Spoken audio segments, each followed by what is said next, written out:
want to talk about faith, certain events in my life right now kind of brought up some things about faith.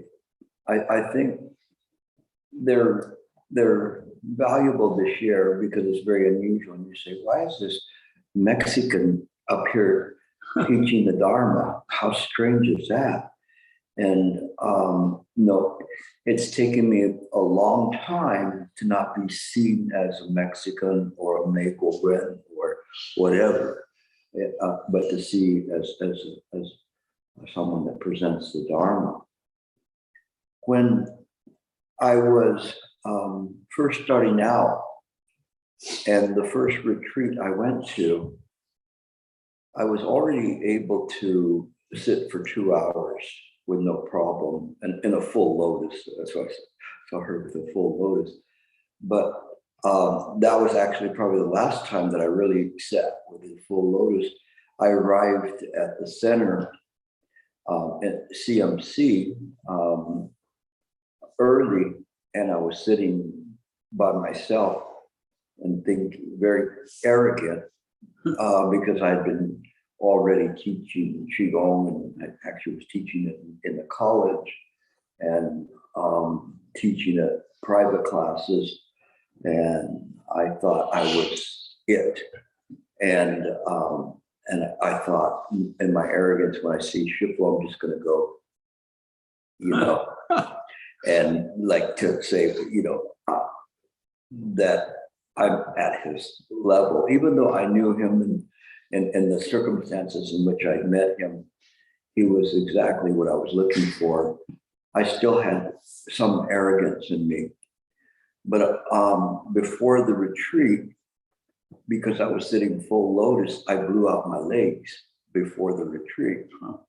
And so when the retreat started, my legs were so sore when they were giving the instructions. And so I knew I was in trouble because my legs were already very, very sore.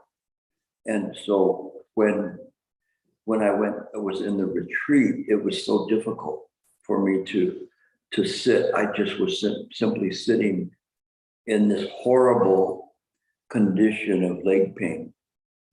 And I was so upset with Shifu that he would create a situation that people would sit and suffer so badly. I didn't understand it. And I was so upset with him that saying, how can somebody be so cruel? And as I was sitting one period in the evening, I just decided to let it all out. And it was as if this evil monster comes up out of me and is looking at everything and cursing everything, and including Shifu and especially the timekeeper, because as I was sitting, the timekeeper was not very compassionate, and was also had a big ego. And so I was there between these two that I would call stone lions. They were sitting so easily. I'd look over at them and they hadn't moved at all for the whole time. And I'm like this, and then I would go to try to scratch and I'd hear the thing hit, the stick hit the ground. Don't move! And it just shut, I'm going to just went like this, and the person's looking like to see if anybody moved. So we could not move at all. And so I was going crazy there, even thinking of what I would do to get that stick, and where I would stick the stick. That was how foul I was in terms of thinking. And at that point, my Kung Fu and my Qigong was pretty powerful. I probably could have done it. But I had these horrible things and this insane pain. It was driving me crazy. I didn't think I could make it through the retreat, and I actually held an auction. A lot of you have heard the story before, but some of you haven't heard it. and I got up to $20,000. If I could pay $20,000 and walk out of here and nobody would know that I had come here, I would pay that. And I didn't know where I could get the $20,000, but that in my mind, it was worth me to pay 20, even if I had to get a loan to do that. So nobody would know that I ever came here because I felt crap. It would have been so easy for me just to uncross my legs and say, I'm out of here. I'm gone. As a matter of fact, during that retreat, one of the novice monks jumped over the fence. He literally disappeared in the middle of the night. And he was like in the middle, and then all of a sudden I'm looking at the cushions and go, wasn't there an extra spot here? No spot. You know, they didn't want to tell people that this novice monk escaped during the night. He quit. So it was very, very tough. And I didn't know what to do. I mean, I just felt like I was trapped, and it was the evilest and the foulest that was coming out of me. And for that period, I let it all out, and it was nasty. I could see this horrible side of me that was something I was not proud of, but it was there, and it was violent and ugly and mean. And just sitting there, like some kind of a hot stone ready to burn anything. So I went to the front of the Chan Meditation Center, and I went before Guan Yin Pusa, and I said, you know, so this was at the break, and I went, you know, I'm really in trouble here. I'm going crazy, and I cannot handle the pain. And I said that I already have students at home, and how would it look? You know, oh, how did the retreat go? I quit.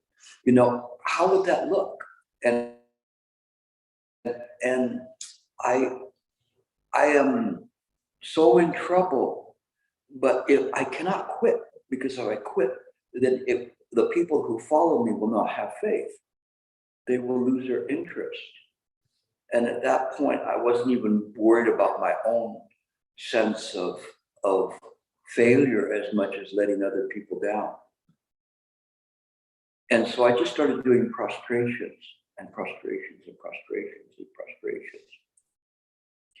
And at that retreat, if you weren't in your place with the last clap of the wooden fish, you were said that you had to sit for the whole period, kneeling, and sitting and kneeling, not back, but just kneeling straight. And they made it clear that was what you would have to do if you didn't get back in the room. So when I finished doing the prostrations, I realized that I went past the time and the people were sitting. Fortunately, they had changed the timekeepers. But I went to the timekeeper and I turned myself in.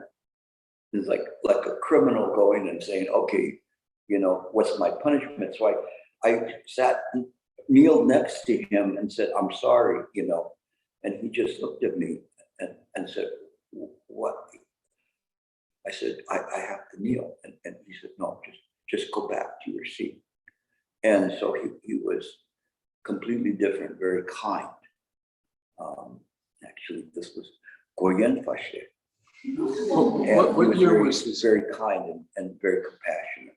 Yeah, but what year was this? Oh, I had no idea. It was a long time ago. In the 80s, was it? It was like the early 90s. Early 90s. Early 90s.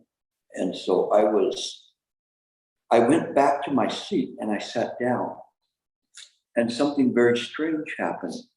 I didn't have any pain. My pain had completely gone. And I couldn't understand that, because my pain was so severe. it was like instantaneous that I had pain. But when I sat down, I had no pain at all, nothing, absolutely no pain. And it was so remarkable because I said, how can we do this? How can you sit? And then all of the pain is gone. It's completely gone. Not only was it gone, but I felt like clean and refreshed. And it was this amazing feeling. So then when I heard click, click, ding, it was so foolish of me, but it represented how surprised I was. When I heard that, I jumped to my feet and I had like these legs like a young teenager. They're so powerful and so springy. Boom, I jump up and I went, ta-da. And it was so spontaneous. It was like what the heck happened? You know, it was like someone who was an old man and all of a sudden suddenly converted to a young man, and no pain, no nothing, no suffering. It completely was gone. And I knew that was from my asking for help from One Chinpu Sa. It was the only way it could have happened. There was no other way. If I would have just gone back and sat, I would have sat in this hell. And that's what I'm doing here, because that was my promise. Because my promise is that I had to get through it somehow, and I had to not let my students down. You are now my students, so I can't let you down. So I try to give you the best Dharma I can in different ways. And that's what's happened. It seems very incredible, but it happened in that way. And I really made the connection. The next morning, Shifu called me in for a personal interview, and he was asking me about how I was feeling. And I remember because he was asking me, do you feel heavy? Do you feel light? Do you feel this way? Do you feel that way? And I said, no, I just feel good. I'm on my method. I'm there. Everything's working, you know. And I said, you seem to, you want to ask these questions to see if I had some kind of an enlightening experience. I said, I don't care about that. And he said, good. And then when he was asking me and I was telling him about how I felt, he went, really? And then how about last night? You know, so he must have, his ears or something else must have been burning, because, you know, he was asking me, how are you doing last night? And so he knew that my condition from the night before, and he knew that I can't say broken through, but something special had happened to me. And that's why I say, that's why I do what I do, because I want to encourage people, whatever they suffer from, that you can overcome it. You just have to have faith in the Dharma. In 2020, in March, I was in Poland and I had a very bad neck. And when I had the neck problem, I thought it was just a twisted neck. I didn't know that I had a blood infection, a very serious blood infection that went from there down to the base of my neck. And I was actually giving a retreat, and I was actually in the process of dying. And when I got on the plane to come back from Poland, I came pretty close to dying on the plane. I saw the white light, the one that people always talk about on the Discovery Channel, you know, and they're saying, oh, and I went into the white light, and how was it? I didn't see any relatives or anything. I just felt incredibly comfortable. And then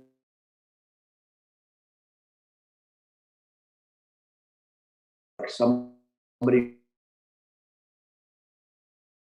grabbing my shirt and she had to pull my eye into the plane. And I realized that I was in a dream. And I said, this is a bad dream. I'm getting out of it. I went back to the light. And they kept shaking me. And I kept coming out of it and going, I don't want to be here. This is not a very good place. So I would just go back, slip into the light. It was wonderful. And I was finally revived. And then when I looked over, I saw a medical kit sitting on a chair, and I'm going, this is not good. This is pretty serious. Now I know why I was looking up, is that there was actually a doctor that was on board the plane that brought me back.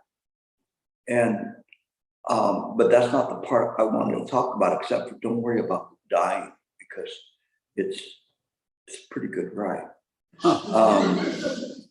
But the thing is that when I went to, they took me, and that's the first time I was the first person off the plane. And they took me to the emergency, and I was in the hospital, and they're looking at my vitals and say, your vitals aren't too vital. And so I was admitted into the hospital.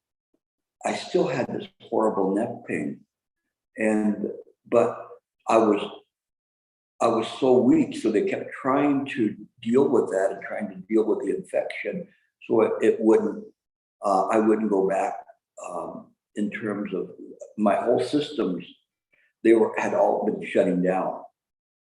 So that's what happened on the plane. It was just like your computer, where it says, okay, you're at 10%, and then it says, forget it. That little red bar, disappears, and you just get a black screen. Mine was a white screen.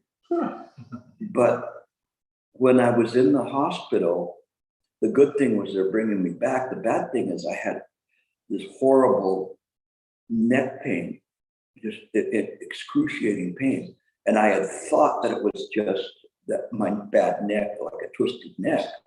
But then when they finally ran the test and they told me, no, you have a blood infection. And it was so serious because it was right next. Well, it wasn't just next to the vertebrae, it was eating my vertebrae. And and there were 3 doctors there that declined to operate on me. They just didn't feel that they had the skill to operate that close to the spine and to work on this. They literally just said, no, we're not going to do it. And I was in such great pain that when I was there, and there was a man, and this is where COVID just came and they shut everything down, including visitors. So I was there by myself. And there was a man in one bed. I was sharing it with other people, and he was moaning all the time, like obviously in some great pains or death throes. But then one day, his bed was cleared out.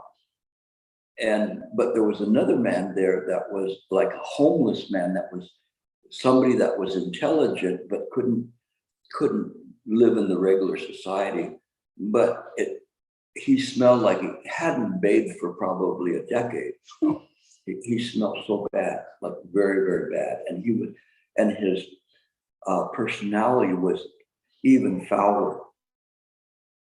So I truly felt like here in this physical pain, and people that were in the room, it was like being in hell.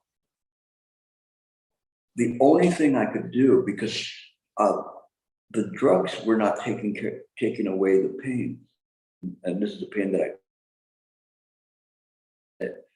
I would not want my worst enemy. I would not want any sentient being to experience the pain that I was in. It was unceasing.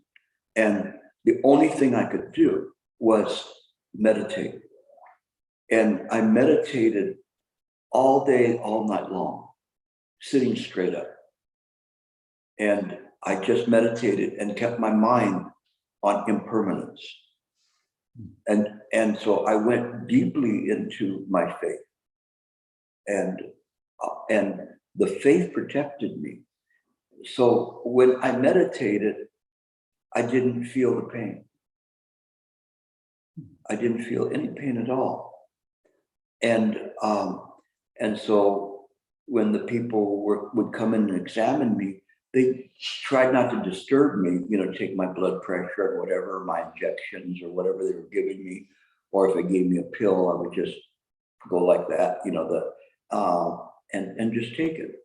And I just returned back to the method, because I knew I couldn't come out of the method. If I came out of the method, I would experience the pain. But that really gave me a very strong belief in Buddha Dharma, because I trusted in it and I had faith in it, and it helped me through a very, very difficult time. And I don't tell you this for you to have pity on me or to say, oh, what a great person is. I give it to you so that everyone will have something that they will face, some crucible, somebody that passes away in their life, some illness, whatever it is that's there. And you cannot run away from your faith. You have to run into it. You have to believe that it will help you. It is the reason, if it doesn't help you then it will never help you. You see the people sometimes, the Christians, and they're suffering, and they'll say, God, why have you forsaken me? Even Jesus Christ said that. They don't understand. They didn't have enough faith in their faith. But if you have faith in this world of samsara, there's going to be ups and downs, but it can protect you. It can give you strength. You find that faith every time you sit to meditate, and you practice as strong as you can. You are practicing here to deal with samsara. You know that you can do it. You have a faith that in this moment, if you need Buddha Dharma, it will be there for you. And it will be, just knowing impermanence is what made me get through that. Because in that moment, the pain, if you just experience the pain, it would drive you crazy, that kind of a pain. And but by being in that meditation, it helped me. And then one day I was sitting to meditate, and I went, somebody's got to help me. This is not good. None of the doctors want to touch me. And so I just was asking Wanchun Pusa for help again. And in my room, the room was dark, but the only light that was coming in was from the hallway. And when I opened my eyes after I said that, there was a silhouette of a man, kind of the same type of body type as I have, very, very strong, but very bulky. And all I could see was this silhouette of him. And he said, I heard that the doctors don't want to operate on you. And I said, yes. And he said, I'll do it. And I said, okay, when? He goes, right now. And I said, let's do it. And within 15 minutes, I was in the operating room. And he could only try to release the pressure by putting a needle in and pulling all this guck out, which he did until he finally hit a nerve, and then he backed off. And then he realized, wow, this is very dicey. But he took some of the pressure off by draining it. But that helped in terms of that a little bit. But then because none of the doctors would operate on me, they sent me to Beverly Hills, Cedars-Sinai. Now, I don't know if you know Cedars-Sinai. I don't know if you have Cedars-Sinai here, but it's, especially Beverly Hills, Cedars-Sinai is the best probably in the world. I couldn't have I couldn't have had another place that it would have been better to go to. And going there and have an operation, they operated me on the next day. But it was my faith that got me through that. It was not easy. And even the recovery period was horrible. I mean, afterwards, because of the operation I went through. But that whole sequence of dying and not having fear, or almost dying and not having fear, and having to numb myself out with the practice, all of the things that happened, it brought me deeper into my faith. And that's why I wanted to share this with you, because you never lose sight of it, no matter how bad you get, no matter how bad samsara can get, and it can get really bad. And some of you know that. Some of you know you've had situations, whether they're your own physical pain or people that you've lost. But never lose sight of Buddha Dharma. It is very powerful, and it cuts through all of this. It cuts through the suffering. It doesn't give you an injection that says you will not suffer in this life. You will not have it happen to you. The very fact that there is something, if you're born, you die. So worse that could happen to you, it helps you. And if you can understand that and give attention, full attention to your method, you are preparing yourself for sorrow. You're preparing yourself for sooner things will happen to you. But if you can deal with it, if you can understand it, you can get through it, you'll see that the Buddha Dharma will help you tremendously. Again, it's not an injection that says you will not suffer in this life, you will not be sick, no one will die. Those things come with being in samsara, but it gives you the strength to be able to deal with them. It's not easy for us to do that. But if we can have this kind of a way of practicing, it will work. So I hope that you kind of take this story and again, I'm not asking for pity, or I'm not a hero by any stretch of imagination. I wasn't a hero. This has just happened to me. But I wanted to share what the Buddha Dharma did to help me to have strength to get through that, to have the faith. And so don't abandon the faith when things happen to you. That's when you need to pick it up and be stronger with it. Okay. And we as a community, we so the Sangha, when people are down, that's when we have to help. We have to step in and help them and give them the support they need. And we use the wisdom as to how to talk to them and how to help them through their time. There was once when my cousin, her son, who was in his 20s, was murdered, and she was in a bad way. And she was, for months, she was just in mourning and crying all the time. They said, oh, she's Dora, she's in a very bad way. And so when I found out about this, I called her and to talk to her, and she was there crying. And I'm saying, the first thing I said to her was, it's natural to cry. And then she says, but I know, but the people tell me to stop crying. And I said, who can tell a mother when to stop crying? No.